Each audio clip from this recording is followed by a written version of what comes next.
¿Estás listo para dejar que tu hijo o tu hija pues vuele solo a la universidad sin sentir que te estás poniendo a la deriva? Hoy en el inicio de nuestra sexta temporada vamos a hablar de un reto enorme para los padres.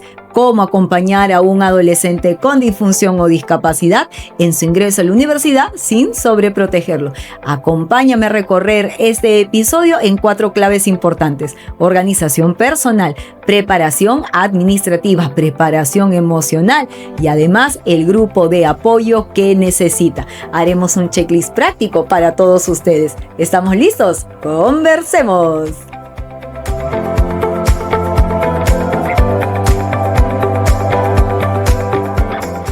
Buenos días, muy buenas tardes, muy buenas noches, mamás, papás, docentes que nos acompañan, familia TDAH, comunidad TDAH. Te saluda Carla Bocanegra, neuroeducadora, invitándote y dándote la bienvenida a Yo Te Escucho, el podcast familiar de psicología, educación y coaching para empoderar a todos los padres y docentes que desean aprender más sobre la vida de sus hijos y también sobre el TDAH, escuchando las experiencias vividas que van más allá de la teoría. Contaremos con la presencia de invitados consagrados que desde su experiencia compartirán tips y estrategias para todos ustedes.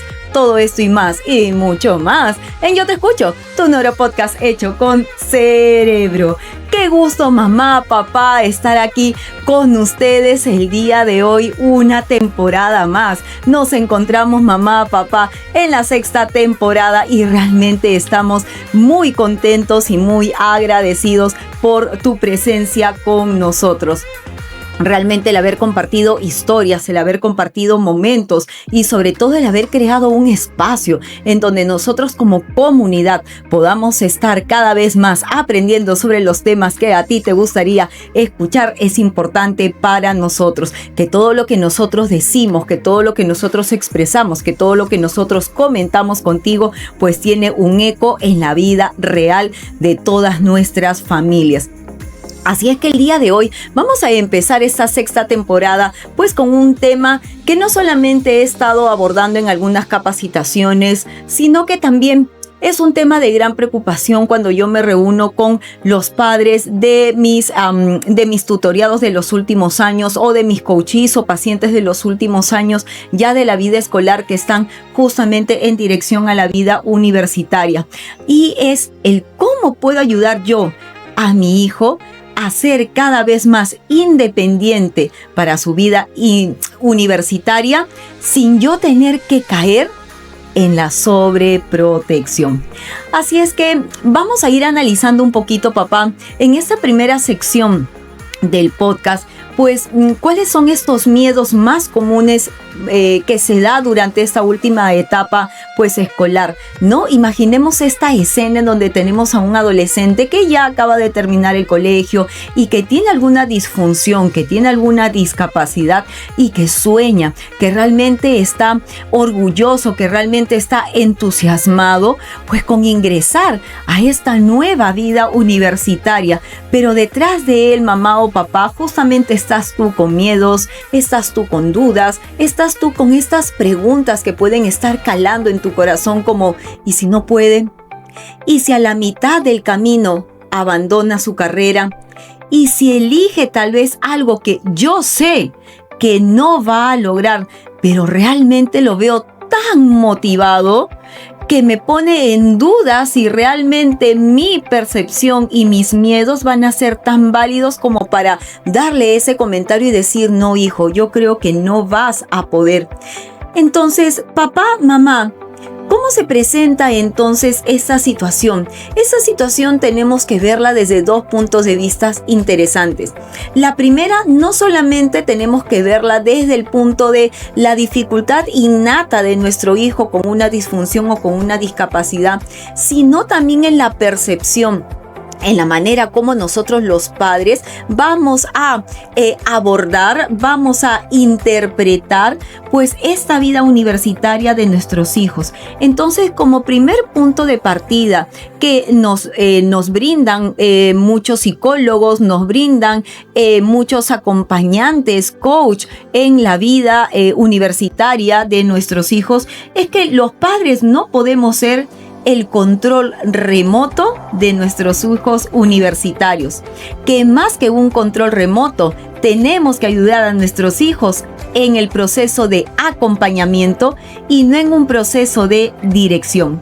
Y el segundo punto importante, papá, mamá, es que cuando nuestros hijos aprenden a organizarse, aprenden a tomar decisiones, entonces se reduce la tasa de abandono académico a nivel universitario y se va a fortalecer algo muy importante para ellos, que es la autoestima. Entonces tenemos dos líneas interesantes de trabajo que vamos a abordar en el podcast del día de hoy. Y por eso es que quiero acompañar este episodio con unas estadísticas que me parecen altamente importantes tenerlas en cuenta. ¿Tú sabías, papá, mamá, que la tasa promedio de abandono universitario es en América Latina alrededor del 30%? Esto significa, papá, mamá, que 3 de cada 10 estudiantes pues abandonan sus estudios antes de graduarse. Y además, en el año 2020, el SUNEDU justamente publicó que la tasa de abandono en ese año fue de 18.1%, aunque varía también según el tipo de universidad a la cual nuestros hijos se están dirigiendo. Y es interesante también recopilar información que durante la pandemia, en el año 2020, más de 144,000 estudiantes tuvieron que abandonar sus estudios, lo cual, papá, mamá, representó pues el 15% del total de alumnos universitarios en el país. Entonces, a nivel de Perú, realmente estas cifras son altamente significativas.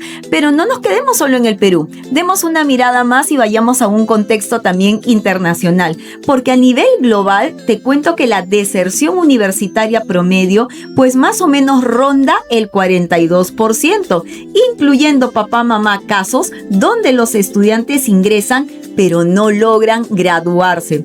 Además, justamente algunos artículos también comentan que en Chile y en otros países se registran tasas de abandonos cercanas al 50%.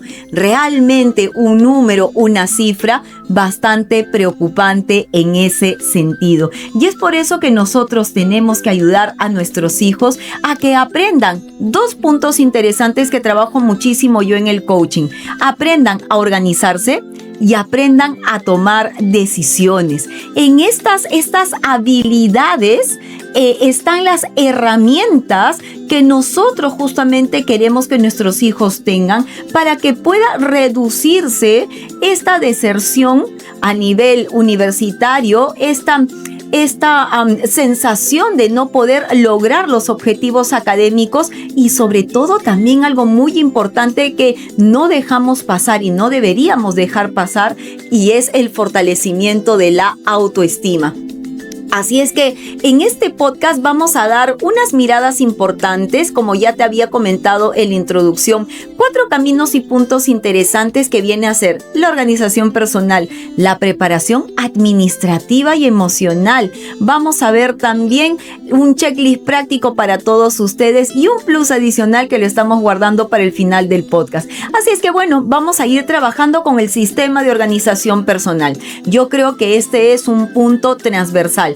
Vamos en todas nuestras temporadas y revisamos los clips anteriores, que puedes encontrarlos también dentro de nuestros episodios, que la planificación y organización es parte de este kit de funciones ejecutivas que nosotros necesitamos ayudar a nuestros hijos a trabajar, ya sea con el ejemplo, ya sea a través del entrenamiento, pero es importante que puedan realizarlo. Entonces, a nivel escolar y más aún a nivel universitario, la organización a nivel personal es sumamente importante. Y a nivel universitario hay un punto de organización que también sale sobre la mesa, que es la organización de nuestro propio ambiente de trabajo. Cuando nosotros hablamos con los padres de planificación y organización a nivel escolar, no mencionamos muchísimo cómo está tu mesa, cómo está tu silla, cómo está tu ropero, cómo está el escritorio, cómo está el lugar donde trabajas. Pero a nivel universitario, sí. A nivel universitario tenemos que enfatizar que este lugar para nuestros chicos neurodivergentes, este lugar de trabajo debe de tener ciertas características importantes. Si yo tengo un hijo con un diagnóstico de TDA, de TDAH, TEA, en donde yo sé que la distractibilidad es una característica interesante que debo de abordar, entonces la organización espacial del lugar donde mi hijo está trabajando cumple un rol fundamental. ¿Por qué? Porque estos son los elementos ladrones de algo que nuestros hijos neurodivergentes carecen en cierta medida, que es la gestión del tiempo. Entonces, roba tiempo para hacer tareas, roba tiempo para organizarse, roba tiempo para establecer prioridades. Y si estos tiempos son robados, pues papá, mamá, no hay independencia que pueda durar durante un tiempo sostenido.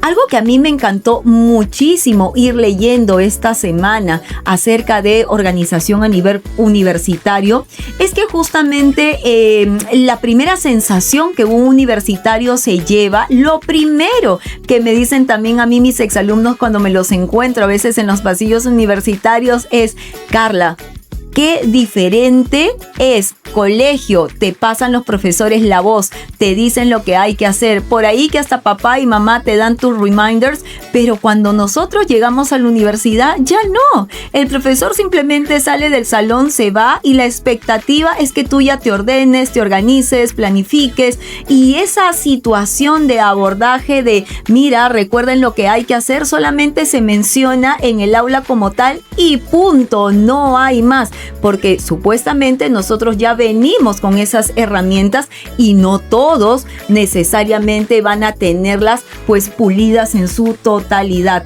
Entonces, el tener que levantarme porque ya tengo que ir a dar un examen, el tener que levantarme más temprano porque las puertas de la universidad ya están abiertas porque mi clase es a las 7 de la mañana. A mí en mi casa ya no me pasan la voz, la expectativa también que como padre uno tiene es que nuestros hijos vayan de manera más autónoma, pero puede ser así también cuando nuestros hijos, por ejemplo, con algún tipo de discapacidad, quieren afrontar la vida de esta manera. Entonces, de manera gradual es que tenemos que ir trabajando en este pasito atrás de acompañamiento, con las herramientas y las estrategias. Por eso es que mis TDAH me comentan de que este es el golpe más duro que pueden tener a nivel universitario, esa ausencia de estructura externa que vienen acostumbrados desde el colegio, pero como en casa no se ha desarrollado tal vez estos hábitos de manera más autónoma,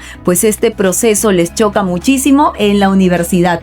Entonces, ¿qué es lo que nosotros debemos de hacer como padres? Pues aquí entonces te comparto una estrategia muy interesante llamada el Planning Workbook. Entonces, el Planning Workbook es lo que nosotros llamamos en el coaching nuestra cajita de herramientas, como el toolbox para los TDAH. Y esta caja de herramientas tú puedes realizarla en casa, tú puedes tenerla en casa, pues utilizando los elementos que quieras. Pueden ser las cajas de cartón los televisores, las cajas de cartón, ¿no? Que sean cajas de mediano a grande para que tú los puedas forrar, los puedas etiquetar, y es más, con tu propio hijo lo puedes trabajar, y a tu hijo universitario puede crear su propia caja de herramientas. Y lo que vamos a hacer es que en esta caja de herramientas, en vez de colocar pues herramientas clásicas, lo que vamos a hacer es colocar las herramientas universitarias, es decir, vamos a colocar lápices, lapiceros, borradores, tajadores, colores, cuadernitos, libretitas de notas, mini agendas, sticky notes o los papelitos, indicadores visuales, que me va a ayudar muchísimo a que mi hijo pueda tener este material físico y que sepa que en la medida de lo posible, cada vez que necesite algún elemento, lo va a poder encontrar ahí. Este tipo de caja de herramientas o toolbox de herramientas, pues yo lo recomiendo que muchos papás lo realicen desde casa, desde el colegio. ¿Por qué? Porque nuestros hijos vienen al colegio a veces con la angustia, desde el colegio a casa con la angustia de olvidé mi cartuchera, olvidé mis lápices, mis borradores, mis tajadores. Entonces, desde ya generamos al momento que ellos lleguen a casa un malestar. Y ese malestar, esa emoción de otra vez me pasó lo mismo, no lo pude controlar, hace que el cortisol pues se libere en nuestro cerebro y nos bloquee para todas las actividades que hay que trabajar. ¿Qué es lo que se recomienda hacer en este caso? Pues la caja de herramientas lo que hace es un paliativo para poder generar esas acciones rápidas para que nuestros hijos estén calmados con una situación menor si lo comparamos con el hecho de que tienen que hacer sus tareas. Pero si nosotros notamos esta situación, lo que vamos a hacer es abordar esta situación al final del día, conversar con él en otro momento, checar con él de que realmente se ha desorganizado si tú ves de que esta situación es constante. Entonces, ya para nuestros hijos a nivel universitario, la mirada no tiene que ser de todos los días. Aquí tiene que ser una evaluación un poco más mediana, es decir, si yo veo de que durante 4 veces seguidas se está olvidando constantemente, o sea, no realiza su proceso de hábito, sí paro y hay que tener una conversación con él. Mira, te estás desorganizando, ya van 4 semanas consecutivas que estás haciendo lo mismo, o mejor dicho, podría ser por ahí, mira, ya son 4 días seguidos que no estás realizando esta actividad y lo tienes que hacer. Entonces, ya esa alerta no es de todos los días como en el colegio. La mirada no es esa supervisión exhaustiva, de tal manera que tú ya no tienes que sentir, oye, ¿qué ha cambiado entre la escuela y la universidad? No ha cambiado absolutamente nada, y no es así. Sí tiene que haber un cambio, pero los cambios también parten del accionar que nosotros como padres vamos a ir abordando con nuestros hijos. Entonces, ¿cuándo se recomienda hacer un proceso de planificación? Todas las lecturas, artículos científicos, libros que nosotros tenemos acerca de no solamente motivación, sino planificación, organización de las personas exitosas, todos ellos nos recomiendan de que los domingos es nuestro día, pues, principal de planificación. Por ejemplo, yo recuerdo en mi época escolar, a mí me encantaba que empezar los lunes sin tener mucho dictado de clase, sobre todo en las primeras horas. ¿Por qué? Porque eran mis horas de planificación. Siempre domingos y lunes han sido para mí días de planificación. A mí me encantaba domingos en la tarde y es un hábito que continuamos aquí en Time for Learning, es un hábito que continúa en el consultorio. Mis domingos en las tardes son domingos de planificación y organización del consultorio. Entonces, esos hábitos es importante que también tus hijos a nivel universitario los puedan tener para que ellos puedan justamente generar esas expectativas de todo lo que va a pasar durante la semana, y eso es altamente importante. Otro punto interesante que comentan algunos especialistas y también adultos TDAH que como yo han vivido pues su temporada académica universitaria es la llamada Time Zone Strategy. Y esta técnica es una técnica muy divertida, es tomada dentro de los hábitos de gestión y productividad que vemos a nivel empresarial, y lo que hace es mirar quiénes somos a través de los niveles de energía. En los últimos episodios de la 5ª temporada estuvimos hablando con un maravilloso invitado que nos hablaba acerca del burnout y mirar el burnout también como niveles de energía. Aquí también en tu zona de tiempo trata de mirar según esa estrategia pues tu vida, el desarrollo a través de una batería. Entonces tú tienes que ir visualizando dónde está la batería más cargada. Por lo general, el cerebro, ya a nivel de neurociencia, el cerebro está mucho más energético en las mañanas. A pesar que nosotros nos sintamos cansados, a pesar de que nosotros nos levantemos a veces y nos cuesta, el cerebro está en su momento de gran actividad. Y es entonces en las mañanas donde nosotros debemos de realizar aquellas actividades que son mucho más pesadas, porque ahí el cerebro está apto para poder hacerlo, tomar mejores decisiones, estar mucho más limpio en estrategias de planificación y organización. Pero en cambio, ya para la tarde y para la noche, como tú estás viendo, la batería se está acabando. Entonces, aquellas actividades que no requieran tanto uso de energía, actividades más mecánicas, por ejemplo, cortar, pegar, dibujar, en donde sí es cierto, hay que hacer estrategias, seguramente te piden cortar para lograr un objetivo, pero la cantidad de energía que tu cerebro tiene que invertir va a ser mucho menor versus a un reto, por ejemplo, en donde tengas que utilizar un hiperenfoque para encontrar la solución de un problema o para realizar una serie de ejercicios matemáticos, por ejemplo, o para leer, por ejemplo, a veces un libro que yo sé que me está costando porque no es de mi agrado. Entonces, esas actividades o acciones más retadoras, por lo general se suele hacer cuando nuestra batería pues está mucho más llena de energía.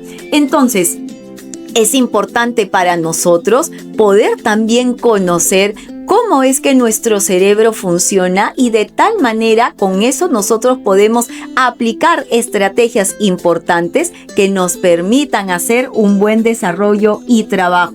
Porque cuando un chico TDAH aprende a manejar, aprende a mapear, conoce esas zonas de tiempo relacionadas, por ejemplo, con sus baterías o cuáles son las mejores estrategias de organización y de productividad, pues lo que va a suceder es que la frustración que a veces sienten al no lograr objetivos va a ser cada vez menor. Y esto siempre lo acompaño con una frase que es: no será tan perfecto como tú quieres que sea, pero es lo suficientemente bueno para poder conseguir los resultados esperados.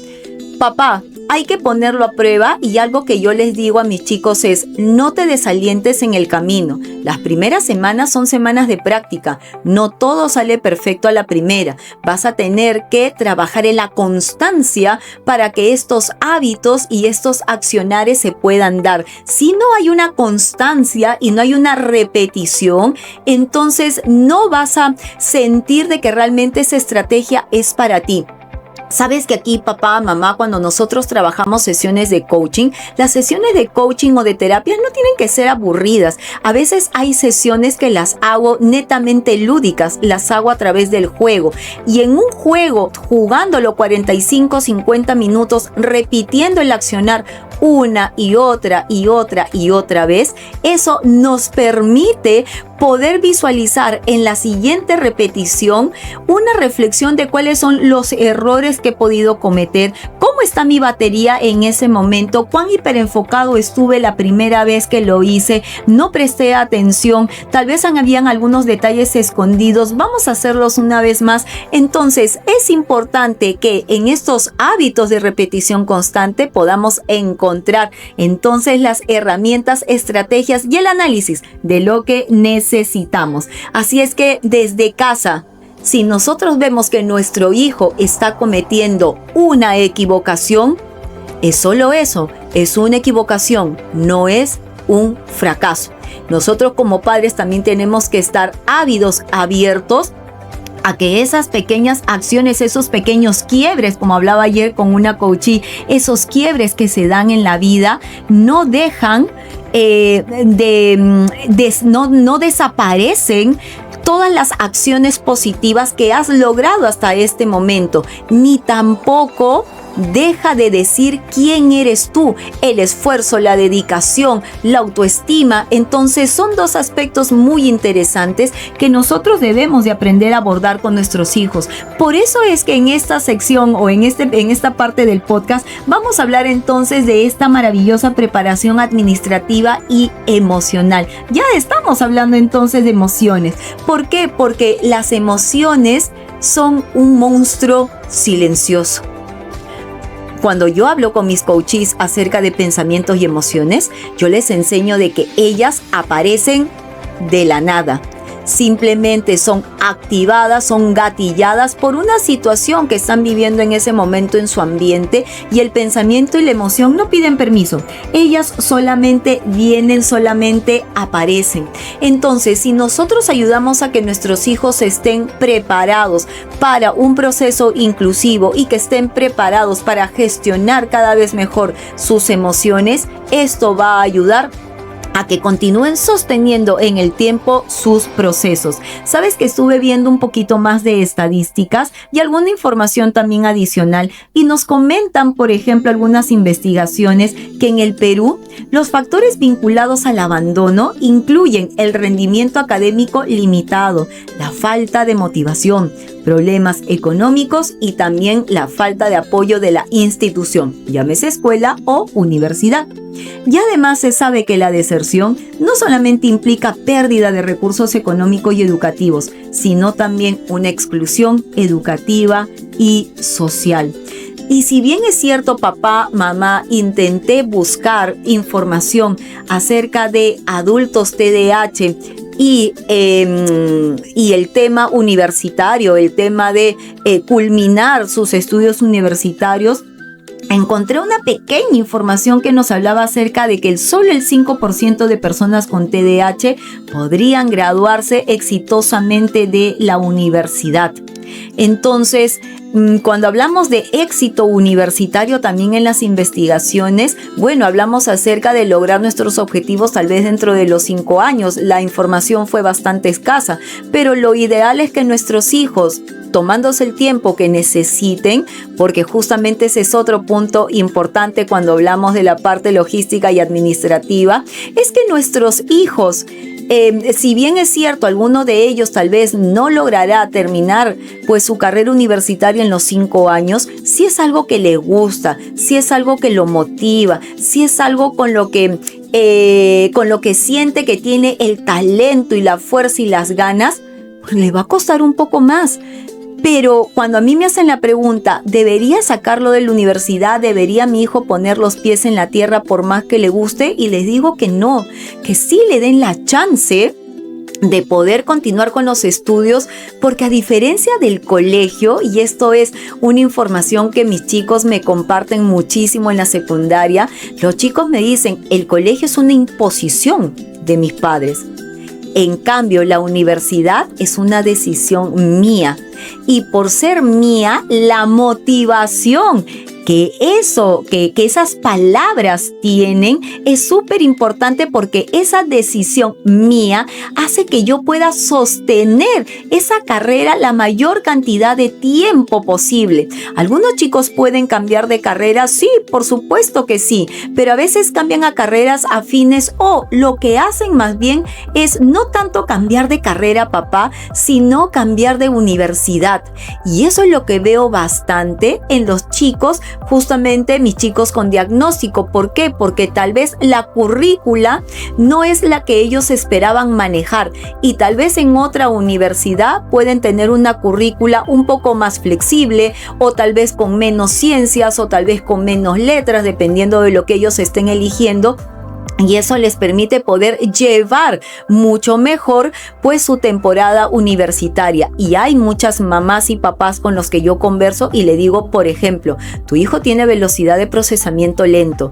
El que lleve 6, 7 cursos en un semestre es muchísimo para una memoria de trabajo que aún todavía no está tan amplia, a pesar de que nosotros hablamos de plasticidad neuronal. Entonces esa canasta tiene que crecer, pero en una velocidad de procesamiento lento, pues hay que trabajar en ello con mayor constancia. Por lo tanto, evaluemos la posibilidad de llevar menos cursos. A veces nuestras expectativas como universitarios por querer terminar igual que los demás es bastante alto, y no necesariamente esa es la mejor decisión.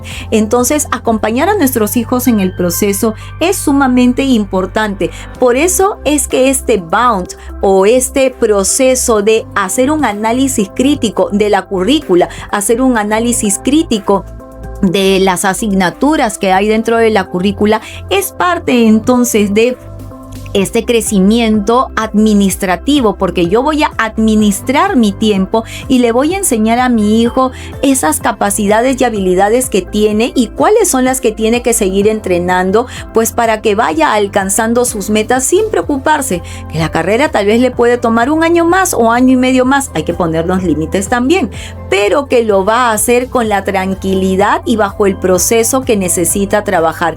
Y ahí el acompañamiento también de la universidad es importante, porque entonces conversar con el departamento adecuado, hablar acerca de esta currícula, llevar mi documentación siendo una persona con un diagnóstico, ayuda mucho a ver estos procesos de inserción y saber de que este chico posiblemente no termine dentro de los 5 años, porque debe de tener un proceso inclusivo que le permita pues llevar con mayor tranquilidad sus semestres y con una menor cantidad de cursos. Entonces, esos planes adaptados, esas adecuaciones curriculares, no se dan tanto en la universidad, sí en el colegio, pero esta adecuación en el tiempo, este alumno universitario no va a terminar en este tiempo, sí es algo que flexibiliza con la conversación pertinente dentro de la universidad.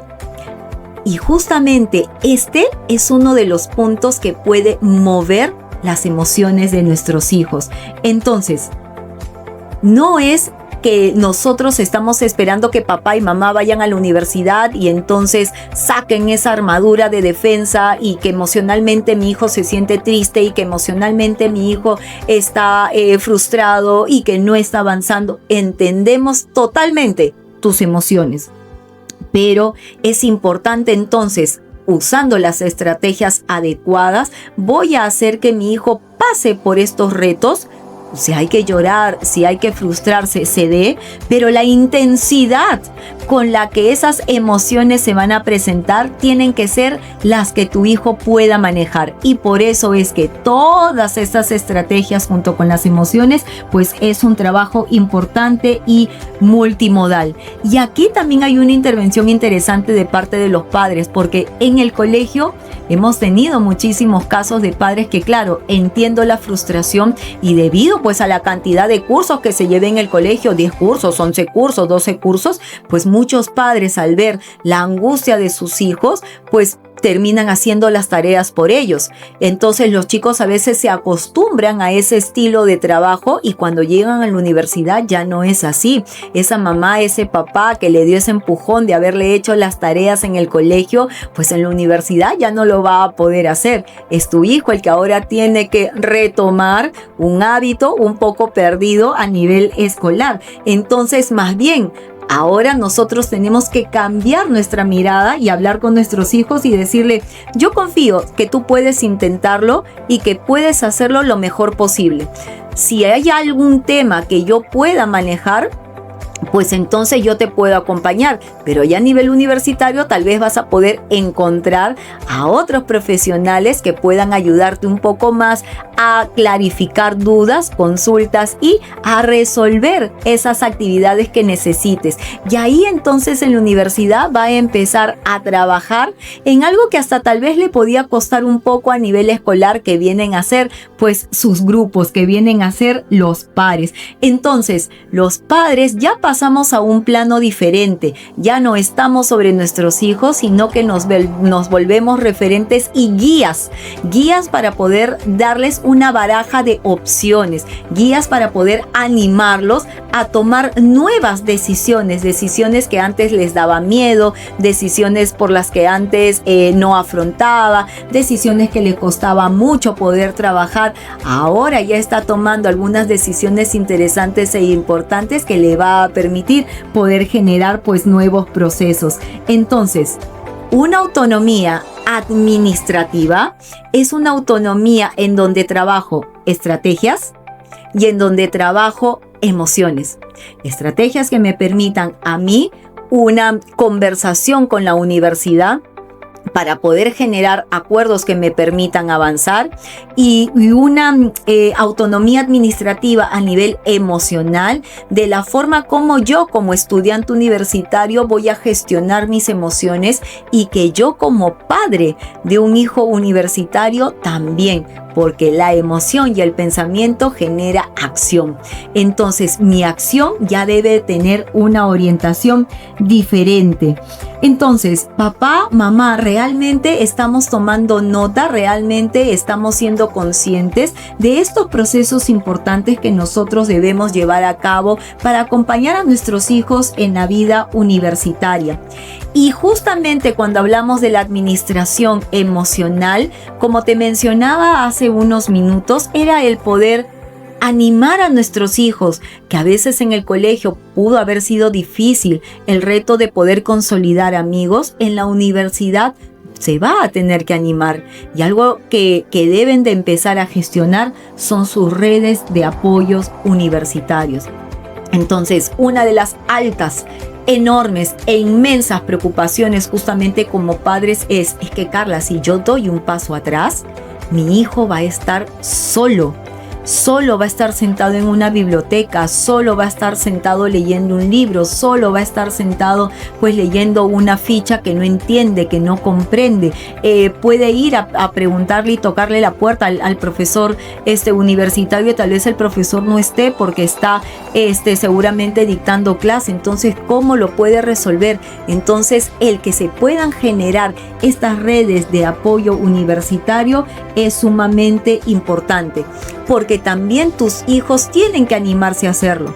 Muchos chicos, yo he visto y he sido y he acompañado a muchos de mis chicos en el colegio, en donde realmente la decisión de querer estar solos era muy fuerte y prácticamente había que empujarlos a que puedan generar la interacción.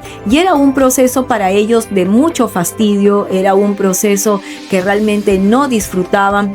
Pero nosotros como docentes que ya tenemos una bolita de cristal bien pulida, pues sabemos que si no lo hacemos ahora, a nivel universitario le va a ser mucho más difícil. Entonces nosotros como docentes sí empujamos a nuestros alumnos, sobre todo a veces a nuestros chicos TEA, que no les gusta interactuar con los demás, pues más bien nosotros sí, no solamente los animamos, sino que muchas veces forzamos la situación, porque sabemos que si desde ahora los hábitos no se hacen, entonces en la universidad, en un instituto, en un trabajo, le va a ser mucho más difícil poder interactuar con otros. Entonces, estas redes de apoyo es importante para que ellos entiendan que nadie en la vida puede caminar solo, y sobre todo en este proceso universitario, porque hay trabajos en grupo. Ese es el punto de quiebre de todos mis chicos universitarios que tienen un diagnóstico. Me toca trabajo en grupo. ¿Cómo le digo a mi grupo que soy TDAH? ¿Cómo le digo a mi grupo que soy TEA? Si bien es cierto, hoy en día no es tan difícil ya poder reconocer, ya poder mirar. Mis chicos adolescentes ven a sus compañeros y me dicen, por si acaso mi amigo no me ha dicho que es TDAH, pero yo estoy segurísima que sí lo es. Me imagino que en algún momento me lo comentará, ¿no? Entonces ya las palabras relacionadas con la inclusión, con la empatía, ya están siendo mucho más fluidas que antes. Lo que pasa es que todavía somos nosotros, por ejemplo, a nivel universitario, los mismos estudiantes, los que tenemos el temor de poder dar a conocer a nuestro grupo de trabajo, pues quiénes somos. Y ahí también viene la mirada de la familia, porque nosotros como padres que hemos pasado muchas veces por esos temores, los estigmas, la medicación, el miedo al rechazo, a que lo etiqueten, entonces continuamos con ese miedo a nivel universitario que diga, y ahora que diga de que es TDAH, nadie se va a querer acercar a estudiar con mi hijo, nadie va a querer engancharlo en un grupo de trabajo.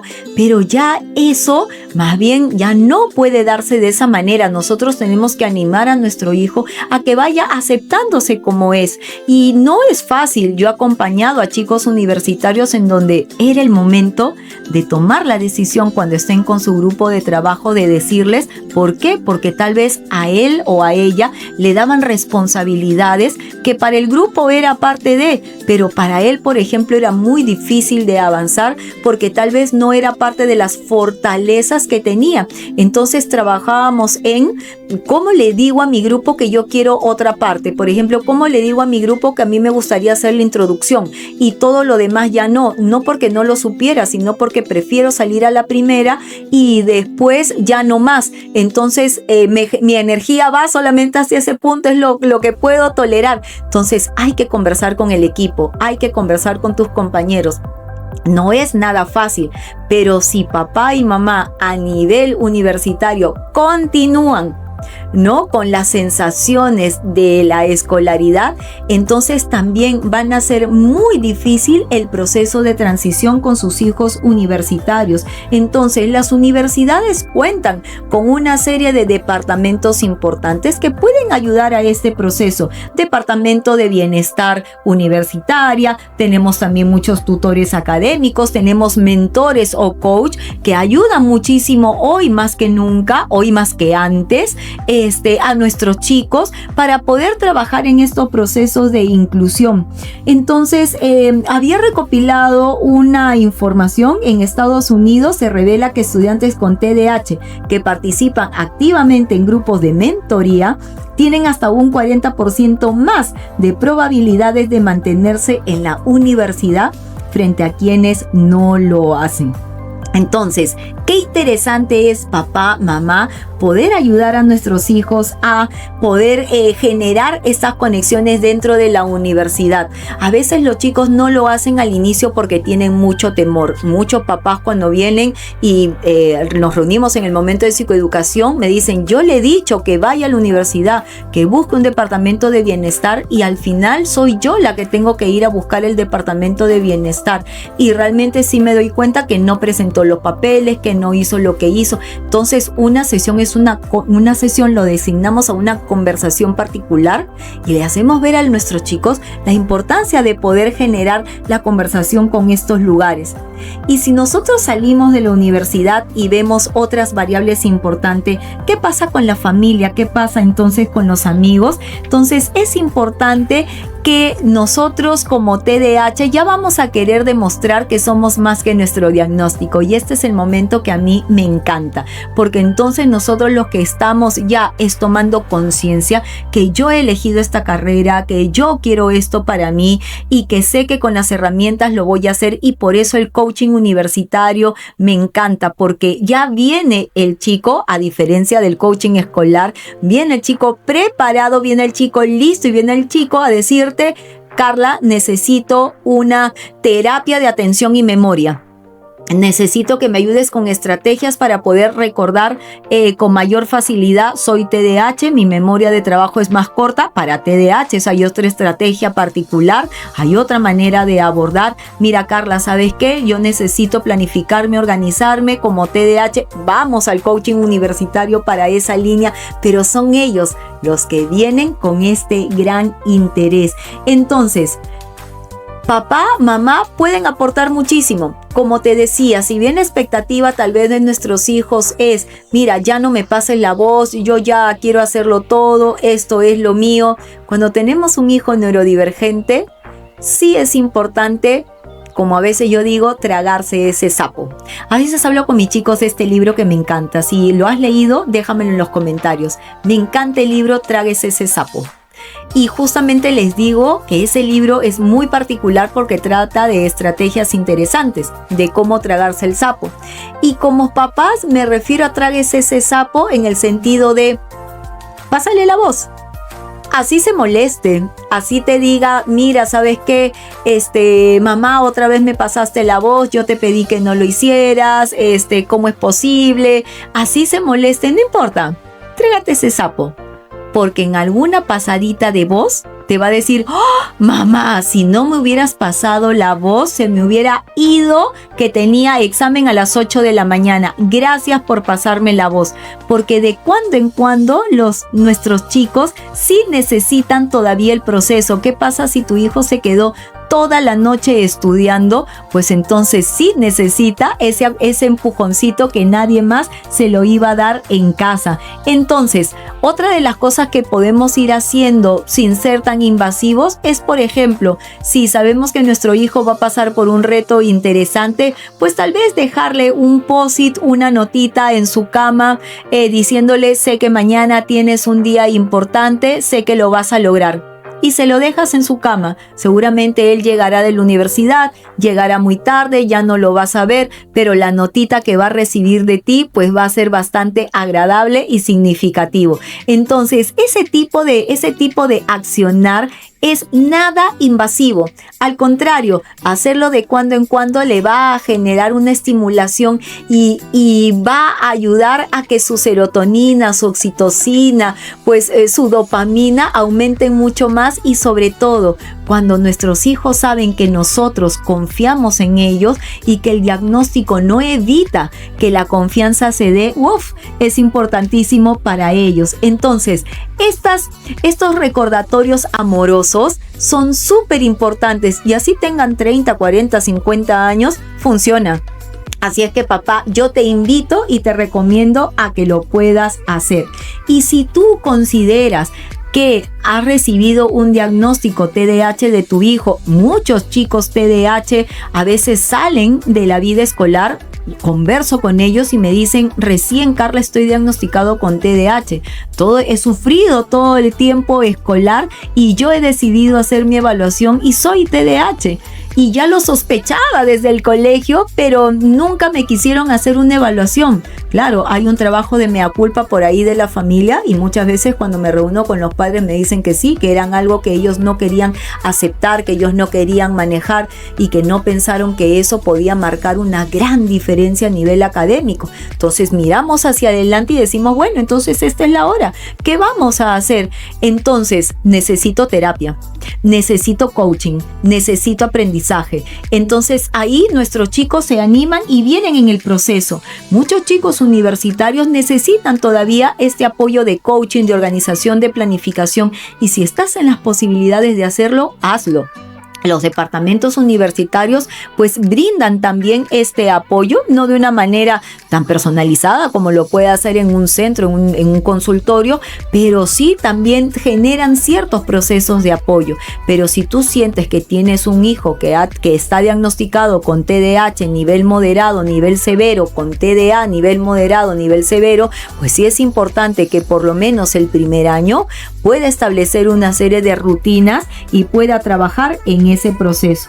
Entonces, papá, mamá, vamos concluyendo este podcast con algunos puntos importantes e interesantes para nosotros, porque la verdad es que hemos hecho un buen barrido de lo que tenemos que aprender. Entonces, vamos a hacer un bonito checklist para ti. Primero, es importante que tengas en cuenta la organización personal. Armar un sistema que funcione para ellos, ya no generar tanta presión. Por ejemplo, una herramienta que tiene que estar en tu toolbox viene a ser la calculadora. Aquí mis chicos a nivel universitario TDAH, yo no los torturo ni los martirizo con las tablas de multiplicar. Ya te he contado en los últimos episodios que a veces no reconocen ni la tabla del 1 ni la tabla del 2, les cuesta un montón. Y sobre todo cuando se ponen más nerviosos y el cortisol está ahí. Perfecto, no te preocupes. Para eso está la calculadora. Si 17 por 1, dale con la calculadora, tú asegura tu respuesta.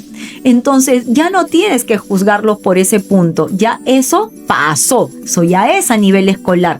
Yo ya necesito un papá que esté estructurado y que esté pensando en vida universitaria. Entonces, en ese sentido, en ese nivel, entonces pon dentro de tu cajita de herramientas, pues estos materiales, y la calculadora también tiene que ser un must de trabajo importante para ti. Otro punto importante que habíamos hablado era de la parte administrativa, que tiene que aprender a administrar tiempos, que tiene que aprender a administrar también ayudas, que tiene que también aprender a administrar, por ejemplo, hay que llenar formularios en la universidad. ¿Lo va a poder hacer solito? Pues por supuesto que sí, solamente que hay que enseñarle cómo hacerlo. Por ejemplo, va a poder enviar los correos a los profesores. Si tú ves de que ya es parte de unas funciones ejecutivas que no están bien gestionadas, entonces justamente en el coaching que nosotros, por ejemplo, trabajamos todos esos puntos y detalles, porque sabemos cuánto le cuesta a un TDAH una sensación visoespacial, la planificación, organización y gestión, y lo vamos trabajando en el proceso. Entonces, también la administración emocional es importante, que sepa que también las emociones las puede ir trabajando, y que a medida que se vaya organizando, pues la intensidad con la que emociones que consideran frustrantes, de ira, de rabia, de tristeza, pues van a ir disminuyendo en intensidad. Importante también el apoyo emocional, como te comentaba, la red de apoyo. De todas maneras, hay que decirle a nuestros hijos que mientras más temprano construyan una red de apoyo, pues más fuerte va a ser el puente que vaya a sostener a nuestros hijos pues en los momentos difíciles. Y no es tan difícil de hacerlo. A algunos chicos les cuesta más, otros les cuesta menos, pero siempre van a tratar de encontrar los pares. La idea es que sea el mejor par para ellos, que les dé, que ellos reconozcan que los pares que tienen que buscar son aquellos que fomenten estructuras de organización para que beneficien sus procesos académicos. Y papá y mamá, una escucha activa. Escucha activa es fundamental. Los límites claros también, pero ahora vas a tener que ir negociando un poco los límites. En el colegio tú sabías que tarde y noche estaba en casa, pero ahora en la universidad puede tener estudios en grupo, puede tener trabajos fuera de casa. Mira, mi hijo es neurodivergente, invítalos. Invita a sus amigos a estudiar a tu casa. Recuerdo muchísimo en el último taller que hice, era una gran preocupación para una mamá. Y me decía, Carla, es que me tengo mucho temor de que vaya a hacer trabajos en grupo fuera. Y si le pasa algo, y si no puede caminar bien, y si llega muy tarde, bueno, entonces que haga las sesiones en casa. Arregla tu casa, organiza tu casa, ponla bonita y dile, hijo, este también es un espacio. Invítalos, yo estaré con mucho gusto dándoles algunos snacks, algunos bocaditos y vas a tener la privacidad necesaria para que puedan estudiar en grupo. Y eso entonces a ti también te va a dar paz y tranquilidad, porque dentro de tu zona de control vas a poder mirarlo, pero él va a tener la tranquilidad y confianza de que va a poder estudiar y trabajar contigo. Así es que mi maravillosa comunidad, papá, mamás, docentes que nos están acompañando, pues en este primer episodio de la 6ª temporada, espero que el tema de hoy te haya gustado muchísimo. Y si consideras que este contenido realmente le va a servir a otras familias, pues entonces compártelo. Suscríbete a nuestro canal de YouTube, hazle like a la campanita y espera para nuestros próximos episodios que vamos a tener invitados de lujo que nos van a ayudar con su experiencia para poder aprender cada vez más sobre lo que necesitan nuestras familias neurodivergentes. Yo soy Carla Bocanegra, neuroeducadora. Te dejo un abrazo inmenso, enorme e inteligente y te espero en el siguiente episodio. Buen fin de semana. Hasta pronto con todos.